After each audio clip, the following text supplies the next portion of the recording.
Hello friends, welcome back to this channel. Today in this video I will show you how to use shortcut key for sum in Excel. So without wasting time, let's start video.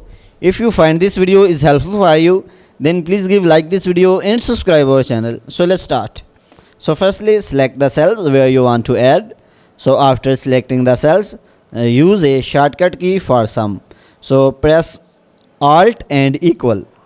So when you will press Alt and equal, you can see the sum formula is inserted. So when you will press enter button, so you can see all values are added.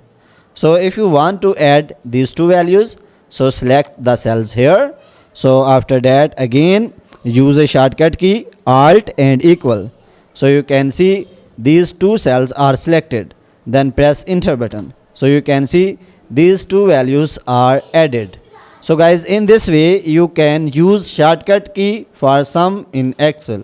So guys, if you want to watch more useful videos related to Excel, then go to playlist and you can find more useful videos related to Excel.